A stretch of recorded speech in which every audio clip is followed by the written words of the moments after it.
the Fitzy and Wippa with Kate Ritchie podcast. How good is that? It is Fitzy and Wippa with Kate Ritchie. Welcome to the Tuesday podcast. Today we focus on the dumb criminal, and geez, we've had a laugh over the years, haven't we? Mate, had a lot of fun. I mean, if you're ever going to be, if you decide to be a criminal, big call. Be a smart Obviously, criminal. you're on the edge. You're on the edge, and you said, "Look, I've got to do this." But if you can give us some content, that would be great. We've got a Sydney bloke who's decided to impersonate police, but things have gone wrong for the big fella. yeah. Doesn't help when you have a couple of guns in the car as well, does it, Whip? And that you can't spell. I think that's where you start wrong. Like that is, that is a really bad place to start. Doesn't help when you've got a couple of guns in your cardigan as well, Tom, am I right? You've been arrested for crimes against fashion, Tom. Arrested for carrying swollen goods. Oh, you've certainly got a weapon in your strides, haven't you, mate? Got to be 200 metres away from a gym, I think. And a Jim and a Stewart, you know. I don't know any You're a Stewarts. sicko, Tom. No, what you did at that bus stop will be remembered forever. Those poor people. That is not a bus pass, and I will not swipe that at all. Oh, my God. It was a big opal. I must apologise to everyone involved. You'd be better off living underground anyway, Tom. Doesn't work. That doesn't work either. Anyway, you'll hear about more about Tom, our sicko producer, in the podcast. This is the Fitzy and Wippa with Kate Ritchie podcast. Let's talk about this, an event, House of Zim. This is a trend that's taken off in Europe, and now it's made its way to Sydney. It's aimed at women only, aged 35 and above. It's a dance party, mate. It's been described as a safe, sophisticated space to let loose without any sticky floors, cheesy DJs, and men. What? Yeah. Is there any other activities that they have there? Is there like karaoke, or what do they do? Mate, when I'm telling you that you're allowed to let loose, how many activities do you want? You do what you want when you're letting loose. Okay. The next one is going to be on the island, Sydney's floating beach, the island, on October 24. Yes. Now, the idea is that you can just be who you want to be without the input of men. Okay. That's fair enough. What about the staff on the island? Do they have to be all female as well? Is it just? they have to be. If you're the one guy making cocktails, No. you're not allowed. It's about not dressing up or dancing for the male gaze, as in Gaze. It's about uplifting each other and having a great time. Do you know the only person for a female crowd 35 plus that I could see getting in here that's not a female? Tom Ivy. Not an issue, mate. One of the great male gazers. One of, I would gaze over you, Tom, any day of the week. They would look at you and go, sorry, we do have a maximum age limit of around 70. I'm sorry. Just call yourself Tina, Tom. You'll get away with it. Just say that you're a middle-aged librarian. I think you'll be fine. Yeah, thank you. What a great challenge to actually put that to Tom, to see if he could wander onto the boat without a question. Continuing with this. You want me to dress up do I dress up? No. Be yourself. Okay. Be yourself in this modern time. And see if I can sneak in as a woman over 35. If I'm gender neutral, like if I don't associate, if I'm a they, them. Non-binary. Non-binary. Can I go along to that? I'm sure you probably Because to me, could. I'm offended. I wouldn't Because I'm be offended. non-binary. I and think I'm if you're picking an offended. issue, make it not this one. Well, this says women only, and I do not see binary. You don't see gender. Well, I'm a fish of them. They'd hate to have you. They would hate to have you. Sounds like fun though, Tommy. I think you might need to do a higher voice is the only thing. Okay, Could you maybe try one out? Oh, very good. Yes, as Borat. Can a female Borat make it through? Only me. Sorry I'm late. Hopefully there's still a spare spot on board. When is it? I'll let you know how I go. October 24th, All right. Tommy. Lock and load. Get your gaze ready. Okay, after the news. G-A-Z-E. Well, you're ready. This is the Fitzy and Wippa with Kate Ritchie podcast. I'm still standing. We're on. All right. It's time for 60-second starts. Kate Ritchie's I'm Still Standing. Now. It's easy to forget, but without Sydney Water, there'd be no clean, safe water at the simple turn of a tap. Sydney, water is our life. Thanks to Sydney Water, $100 up for grabs. Louise is representing Springwood this morning. You're glad the kids are back at school, Louise?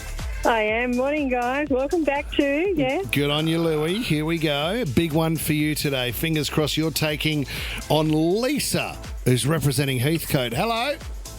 Morning, guys. How you going? Good, Welcome Lisa. back. Where are you now? I'm on the highway.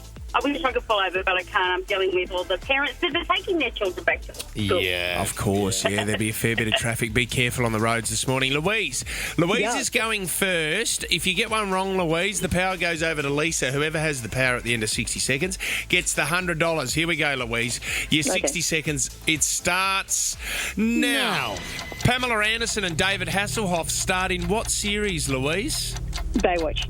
Yes. Which male pop star just dropped a surprise new album? Oh, Justin Bieber. Yeah, Justin Bieber is correct. Dylan Edwards plays for what NRL team? Penrith Panthers. Yes. The Jazz, Accord and CRV are all models made by what car company? Honda. Honda is correct. Konnichiwa means hello in what language? Japanese. Yes. Who has more albums, Louise? Billie Eilish or Adele? Billie Eilish. No, it's Adele. Lisa, over to you. What are the two colours of the Canadian flag, Lisa? Red and white. Yes. What type of animal is a roadrunner, Lisa? Pass. Too long, it's a bird. Louise, which Aussie capital has the most? Louise, it came back to you. We needed bird for Roadrunner. Well done. Lisa, thanks for playing. Thank you so much. Well done, Louise. Thank you.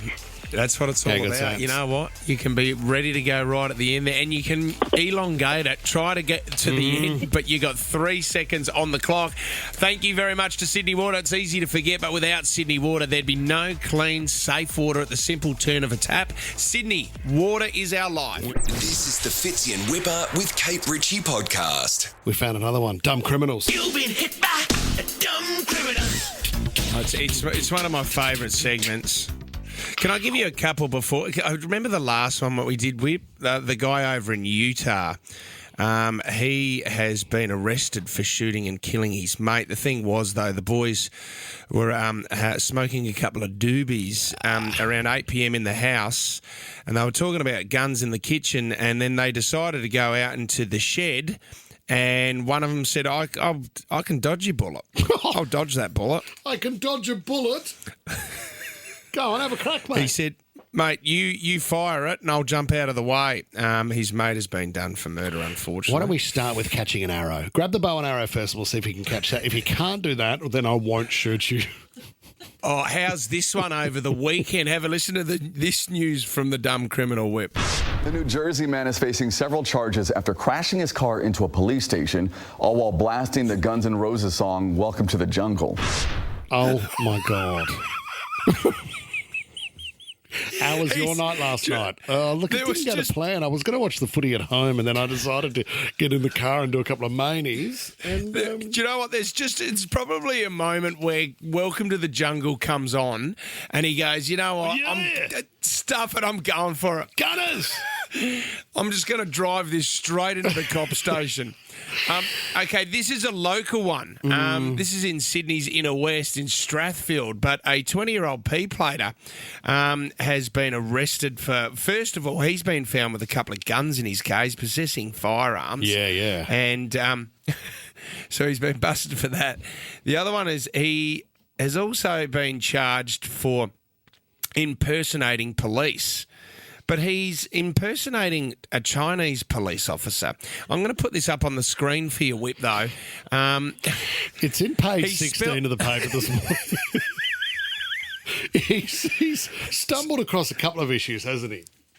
He's just driving around. He's driving around a black old Mercedes car, and he's decided to put some sign writing on his car. There's some Chinese symbols, but also the word police. Yeah. Thing is, though, he's misspelt the word police. It says poilts. Poilce. You've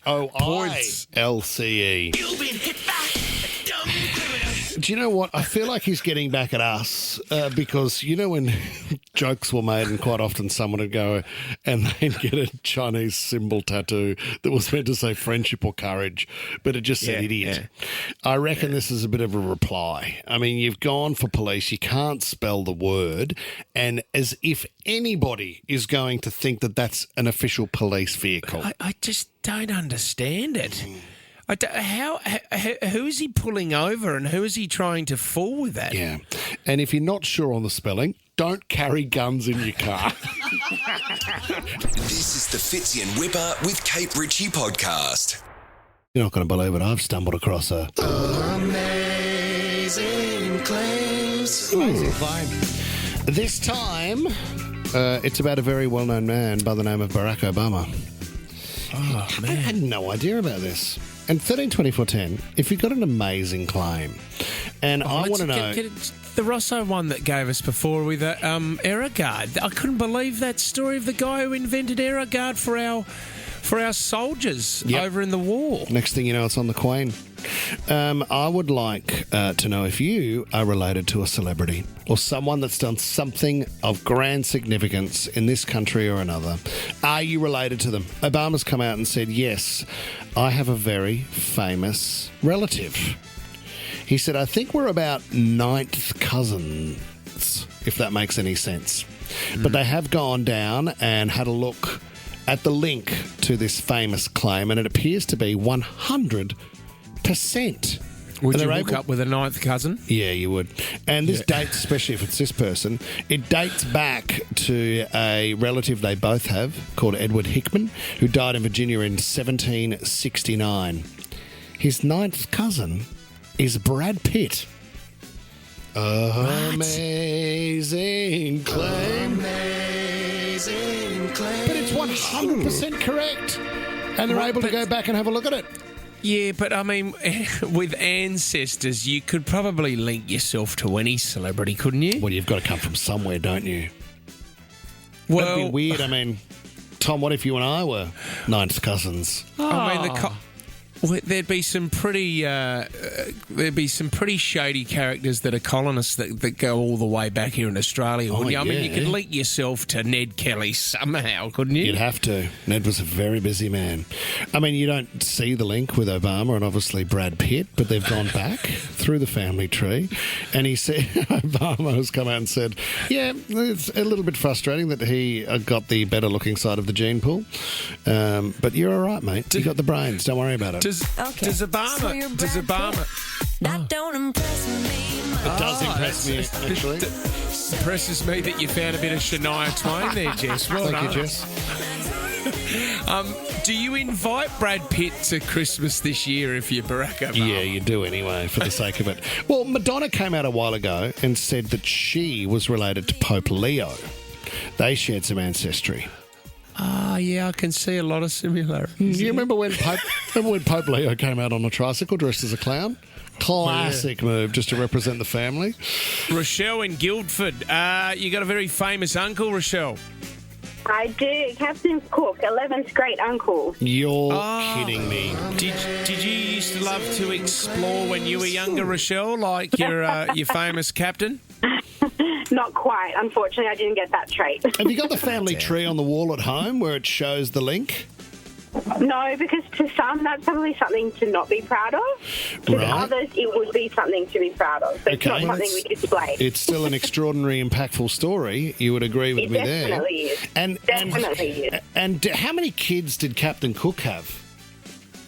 Oh, God, tough. Did he have I actually kids? couldn't tell you. I only know from grandparents' side. We go back and back and back. Yeah. Right. I don't there could be many more than we know. Just found out he had 6. He had 6. Well, his kids. wife, he wanted more. Apparently, he wanted 10, but his wife said too many cooks spoil the broth. There it is, guys. Good. And with that, we move on to Beck in Helensburgh. Hey, Beck.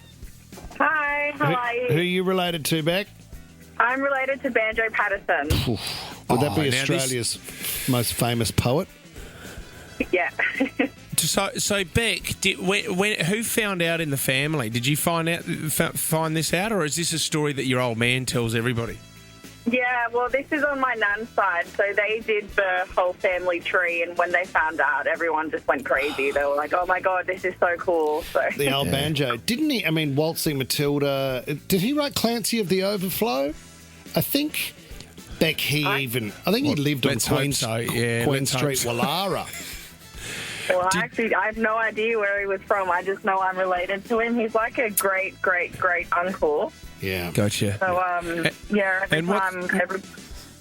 What's your poetry collection like, Beck?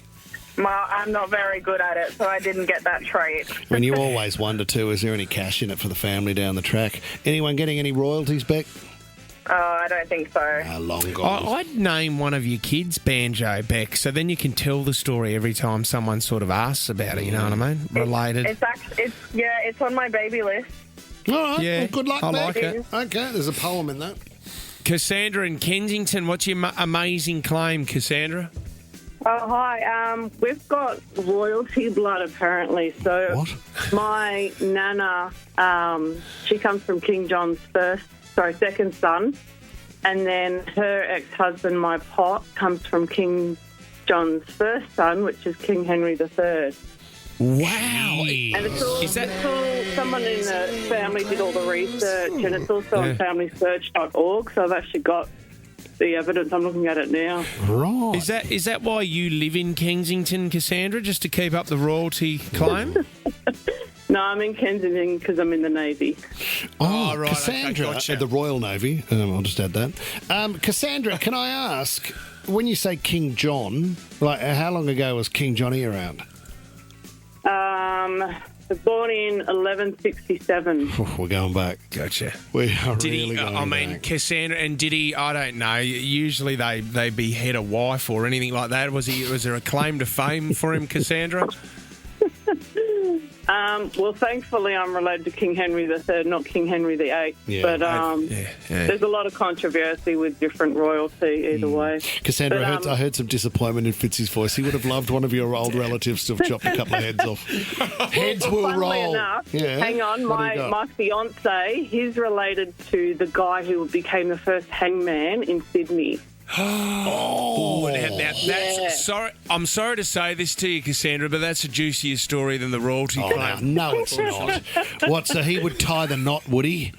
So he comes from convicts and I come from royalty. Yeah, opposites attract. So he either had the choice of becoming the first hangman or he was going to be hung himself. Hang him or be hung. So you've gone for the bad boy. I like that, Cassandra. Have you always gone out with bad boys in your life? No, I try not to. No. Hopefully he's doing a double sheep shank these days instead of a noose. Just something more friendly. Cassandra, what a great story. Who wins the MJ bail? Cassandra $300. wins the $300. Well done, Cassandra. That is a belter. Awesome. Don't buy him a necktie. Can I also add something else quickly? Oh, hang on. You're showing off now. What is it? While I've been in the Navy, I've been inspected by the Queen, and I was also a medal bearer for Invictus Games and got to meet Prince Harry. That was before I found out I was actually related to him. Oh, no! That would have been a belter to bring up. Imagine how many people say to Prince, to one of the royals, I'm actually related to you. Yeah. Cassandra, what did you talk to the Queen about when you met her? She didn't speak to anyone. She inspected the parade in front of Sydney Opera House. Was she using Airguard? Of course. Sure she was. I love that story. I actually found that really fascinating. It's a true story. It's a great story. Cassandra, I could speak to you for hours. Why don't we chat after 9? I've got a bit of time. If you do, we could catch up for coffee. Sounds wonderful. All right, babe. Good to talk. That's awesome, Tommy. These are great Australian stories. Great Australian radio stories. Well said, mate. This is the Fitzy and Wippa with Kate Ritchie podcast. Very special guest in the studio, Ryan James. Yeah, Rosso's stuck around. He's got a brand new book, What a Ripper. He's also been gallivanting all across Europe himself with his best mate, Kevin McLeod, over there. I love these stories. How was it, Rosso? Like, Kevy's been doing grand designs over there for around about 25 years. Wow. Oh, gosh. Is that because it takes so long to build a house over there? Like the time of... Now, when we started the construction... Do you know what amazes me, Rosso? Like, I love that show. You know I do. I know. But I'm just blown away by people that come on it and they can't believe... Yeah. Like, you're not going on the show if you haven't seen previous episodes. They can't believe it costs more to build and took longer. Yeah, it's a surprise to everyone, isn't it? They're in absolute shock. I mean, I had a friend the other day who said to me, "Oh, good news! I think I'm going to be on Grand Design Australia." Wow. And I went, "Well, that's going to be interesting for you and your relationship." But because you're opening the door to everything. The best part of the whole episode is that final question, Rosso, of what was your budget and what did you end up paying for the house? And a lot of people don't answer it. They refuse to answer. Why would you though? Because I'd just go no. Well, I'm not going to because it's embarrassing. You go, oh, of course it blew out. You want to talk money, do you, Kevin? That's crass. But you know, I dragged Kevin to Wrexham. In Wales. The town? The town from the, Wrexham FC, the Disney show, Ryan Reynolds, the What's whole thing. What's it like? It's an interesting place. We stayed at this. We rang up like it was the weirdest thing. So it was the last minute. We're making this new podcast, and I said we had this sort of spare window. We were going to Manchester, and I said, why don't we go to Wrexham because my kids like the show, and I think there'll be something interesting we can get on how the town has changed over time. And so Kev's never seen it, not really into football, and he rings up Wayne from the Turf, which is the pub that's featured in it. Yeah. And it's like, hi, it's Kevin from, Channel 4. We're just coming in, And so he said, can we come in and have a chat? And Wayne says, yes, of course you can. And he asked for a recommendation for where we should stay. And Wayne goes, oh, most people stay at the Ramada. And so we check in at the Ramada. There's CD players in the room. Awesome. Awesome. Right up your alley. And I was like, I thought this is an amazing early 1990s hotel. Yeah. And then there's a photo of the opening by Prince Philip in 2008. Wow. Yeah. Awesome. And I can only describe it was one of those hotels you stay at where everyone who was working there looked like they needed to wash their clothes. Oh no. Yeah. Bit of stank on it. And the golden rule always is you're staying at a hotel, you never eat at the hotel, find somewhere else. But we turned up, we were late, we've been driving all day. And the restaurant was full of people. Mm. And we thought, we should totally, we'll just eat here, it seems great. And they didn't have a table for us at first, and because Kevin's Kevin, they said, we'll find one for you at 9 o'clock. And the food was awful. He terrible. He had like a piece of cauliflower with it was literally the vegetarian meal was a roasted piece of cauliflower with some wedges. Prison food. And and then we realised what had happened was that there was a group of German people there, and I thought they'd all come to see the television show and roll around in the Wrexham thing. Yeah. And they were there as quilters. They'd come as a group and they were quilting together. What do you mean? They made quilts. A travelling quilting and they team. decided Wrexham was cheap, the Ramada in the whole lot, and that's why the restaurant was full. It was terrible. But it was great because we went and had a tour of the ground and all that, and went Wayne at the Turf. And when we turned up, this guy life has changed from the television show. People just turn up in the bus loads. They told me a story about how someone had got an Uber from Heathrow to go and just have a pint at Wrexham. Wow. And then left the guy in the Uber waiting and got back in Heathrow. That's like 4 hours each way. Sure. People that mad for it. And we turned up. And Wayne is cleaning the dunnies. Okay. Before he turns his hand to the cauliflower for the quilting team, he's on scrubbing the bowl, is he? He's cleaning the dunnies. Well, where does Ryan Reynolds stay when he goes to Wrexham? Does he stay out? I tell you what, he's never walked into the Ramada Inn. He's allergic to it. Just quickly, the new book, What a Ripper, 60 Everyday Objects That Shaped Australia. What's the number one for you? What takes you back to your past? Because you know what I found in Mum and Dad's place down in the shed the other day? What was the old... do you remember the fridge, yes. Rosso? Which was spelled Frij. Yeah, this is a classic one. It's a sort of Australian invention, Australian design icon. But it was basically like a mini beanbag that you could put. It's an esky that you could put a bottle of wine in. It was the silver bag, wasn't silver bag that you could sort of hold over your shoulder. And in the late 80s, early 90s, they were huge. It was like a fashion item. Yeah, Mum said, we need somewhere to put the wolf glass in, and then bang, it arrived. But if there's one that I love is the Dunlop KT26 runner, the classic dad runner. What a shoe! Yeah, and so in the late 1970s, the guys from Dunlop, they go to a trade fair in America, they buy the rights to this Japanese-style runner, and they come back and they reinvent it for a very big need in Australia. And at that time, PE teachers all around the country needed something different to wear while they were trying to date a girl in year 10. Don't put facts in the story. Because they'd finished with the mothers. I'm sorry, everyone's going, this is disgusting. Like, there is not a person listening now who goes, that's right. Yeah, Mr. Graham did end up going out with Denise. I wonder if they're still together. Let's have a look on Facebook. Oh, my God, they're married and they've got 3 kids. He'd be 47 now. Mate, she'd be 24. My PE teacher was Mr. Graham. Oh, this is sick. And I only dated him for all a week. Well, Rosso, can you stick around for Brand Man? Yeah, Why don't of we course I do... can. Well, can you Yes. specialise it? Can we do some I got a old Australian... special Rosso version of Brand Man, which means I love quizzes. I know. It's my favourite thing. Well, that's why you said you wanted to come in. Nothing to do with the book. This is the Fitzy and Wippa with Kate Ritchie podcast. Tim Ross is here, Rosso. Yeah, I've just been taking a few calls. Yeah, have you, mate? What's the feedback been? Where do I get the book? What a ripper. The lines were open. Really? So Do you want to... when I was in the studio back in the day, we used to answer the phone. Oh, did you? And what would they be blown away that you were picking up the phone? I'd put on a voice. Oh, would you? Yeah. Who'd you pretend to be? Shirley from... I don't know. I don't know how long it was for, but I mean... Yeah. It's just the way. It was pretty simple. We're getting bored during the songs we were also. Well, I think we only had the one producer, right? Okay, and no phone operator. Whatever. I don't know. So you'd help. Which I think that because we'd come from Triple J, we used to answer the phone there as well. But when we started, the advice was don't answer the phone for the first month, right? Because they're quite rabid about new shows and feedback. Yeah, and so that was the sort of 1990s version of we hate you on Facebook or Instagram. Yeah. Okay. Did you take any calls the day that you shut down the Harbour Bridge? Whoa. How was that one? Feedback still coming through? It's not mentioned in the new book, is it? No, well...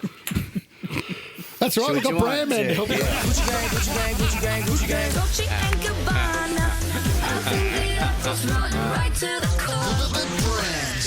We must talk about there was a competition to see who could run out of petrol on the Harbour Bridge, right? And it was not our idea. It was one of the new program director's idea to get a bit of talk.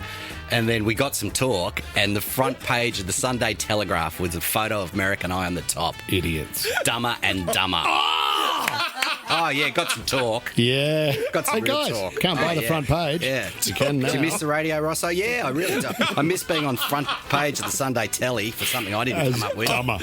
And then Sharp ringing you every 30 seconds. Oh, my God. Okay, Brand Man. Do you know how this works, Rosso? Of course not. Oh, yes, you do. You love the segment. You love the show. Yeah. So the idea is that I'm going to relate something to a brand. Mm-hmm. Could be a slogan. Could be a tagline. It could be a jingle. And you've got to tell us what brand it is. Yeah. Your name is your buzzer. Okay. Okay. Am I playing against someone? Yeah, Ryan James. Oh, right. Yeah, you're in competition with Ryan James. It would be much easier if I just answered. Okay. But if you don't know, that'd be... if you don't know it, then it would not be great. When it launched in 2001, which brand's tagline was "Sounds different"? Fitzy. Tim. Durex. No. Oh. No. Feels different. Sorry. So that's different. Yeah. Feels And that was Rough Riders you were thinking? No, that was Nova when we kicked off. Yes, it was. Yeah, it was. Sure I did. thought it was no more than 2 ads in a row. There was 2, mate. That was the genius of it. They ran a double. Yeah. That's hot. In 1961, Peter Travis invented which Aussie product? Oh, God, I can't even remember. It's probably out of your book, mate. Well, you weren't alive in 1961. Oh, no. Tim, yes. The Speedo. Speedo is correct. Oh. 1961. I was just thinking to myself, going, I've got to reread the book. I finished it a year ago. I've got to read that thing I wrote. All right, Tuna Rosso. Here we go. There's 60 items in there. Irregard was celebrated in the press when in 1963 it was sprayed on which famous public figure and worked? Tim Ross. This is a great story, right? Have we got time for it? Yeah, go for it. So we all know Irregard. Yeah, have a good weekend. So there was a gentleman in the late 1930s who was creating a fly repellent for sheep. Right. Right? Yeah. And so he'd work, because sheep are a big deal in this country. Yeah. You know, stop them being fly blown. And it works. And then the guys go to war. in the 1940s, 1930s, and they're in the Pacific, and they need a insect repellent so they don't get malaria. So this gentleman, he changes the formula a little bit and turns it into this insect repellent that they put on themselves in the jungles, and they don't get malaria. And they come back after the war, and then he just goes, "Oh, I'll just return to making it for sheep." Yeah, idiot. And so the Queen comes out on a famous 1953 tour, and they're concerned that the Queen is going to be on TV, and they're going to see her, and she's going to be swatting the flies away. Of course. So they ring up this guy and say, "Have you still got that lotion that they used during the war?"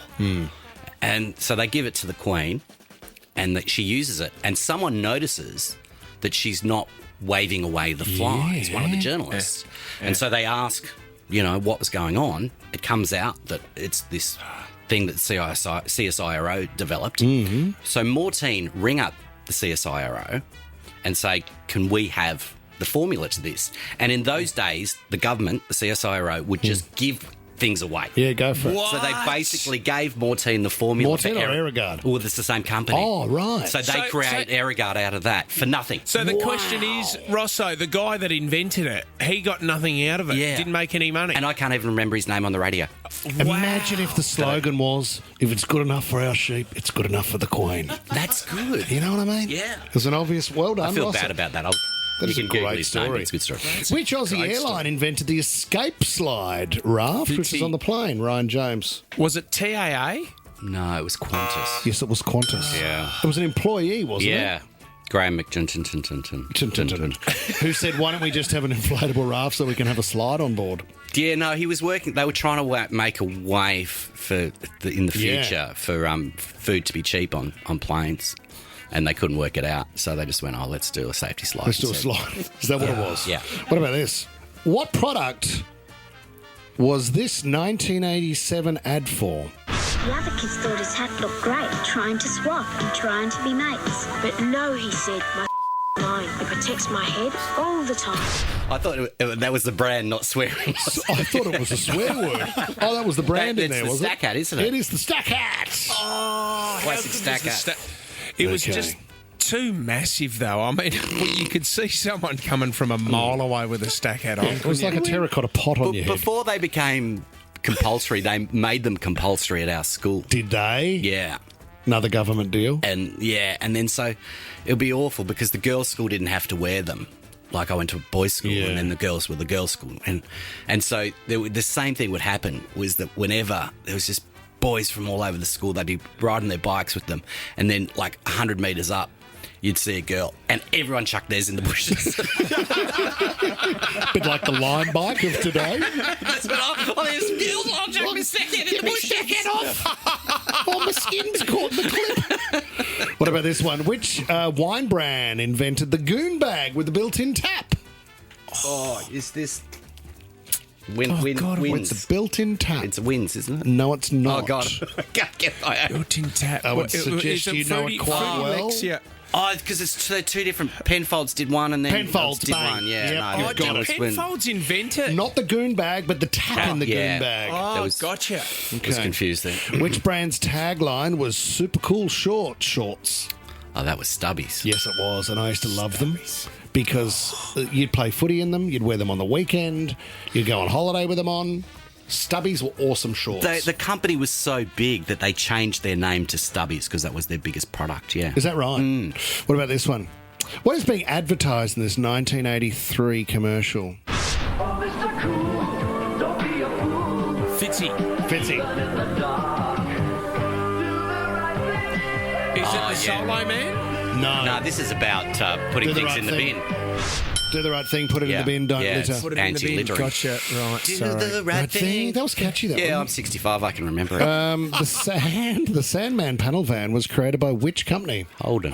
Yes, Tim Rosso it Ross. was. Rosso goes bang. Well done. Yeah, you know the reason they were so popular? Sandman. Yeah, because they didn't have the same sales tax as other cars, so they were cheaper to buy. You get a full mattress in So the you back. could buy one cheaper than a Kingswood at the time. Yeah, right. Yeah. I How love good it. is that? You can. When is the new book out? Where can we get it, Rosso? You can get it at all good bookstores. You can get it online. You can get it from my website, Modern List of Books, and I'll sign one for you. And it's Wednesday, July 29. Wow. Mate. Good on Love you, you, Rosso. Rosso. Thank you You so got a real much for coming. Real future, matey. Good to see You look good with a tan. Thank you, mate. You said I look you're like aging beautifully. No, you said a Wippa. Greek taxi driver about 10 minutes But that ago. doesn't mean that they're not handsome. Thanks for coming in, Rosso. Fitzy and Wippa with Kate Ritchie is a Nova podcast. For more great shows like this, download the Nova Player via the App Store or Google Play. The Nova Player.